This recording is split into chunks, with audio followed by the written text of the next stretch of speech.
yeah, it looks like a really dirty slide, but I'm not going to take the time to clean it off right now. So this looks pretty similar with the villi.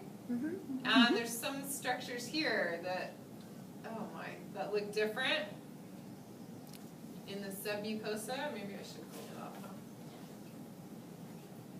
What are those? You see those big purple? The Pyre's patch? Yeah, those are Pyre's patches. Just hang on a second.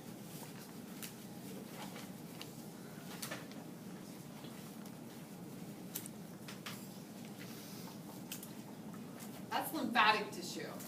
So these are big clumps of lymphatic tissue with macrophages, cells that eat pathogens, basically. Okay, and some loose connective tissue that is all in there in the ileum.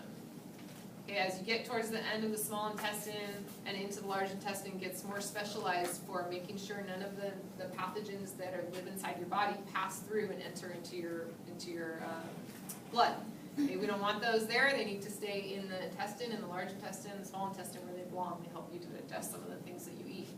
Okay, so these are Pyre's patches. And they're in the main layer. Which main layer are we in here? Submucosa. Submucosa, yeah. Mostly the submucosa kind of bleeds up into the mucosa sometimes. I don't know this one. I just can't seem to get it quite right. Okay, so still the simple columnar, lots of goblet cells. Let's get a little bit closer there. You get more and more goblet cells when you get into the ileum, and then when you get into the colon, you get even more goblet cells. What did the goblet cells do again? They do mucus. They produce mucus, and that's because as the food materials get further in your digestive tract, it gets harder to move because it's getting dehydrated and the nutrients are getting pulled out, and so you need more and more mucus. Okay, so there's all the goblet cells. What kind of epithelia is up there? Simple columnar. Simple columnar, yeah. There's the Pyre's patches in the submucosa. Oh, this is a nice main layer. What's this? Muscularis externa. How about this sublayer? What's this sublayer? Circular muscle. Inner circular. Yeah, think of the picture that I drew on the board. The inner circular, and then the outer, the long ones on the outside. Okay. Anything unusual about this? Intestinal crypts. Yeah, they all have intestinal crypts.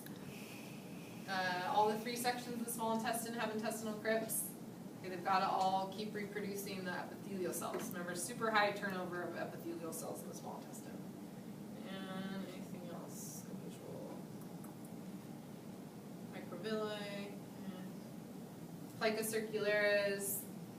That's going to be that macroscopic fold.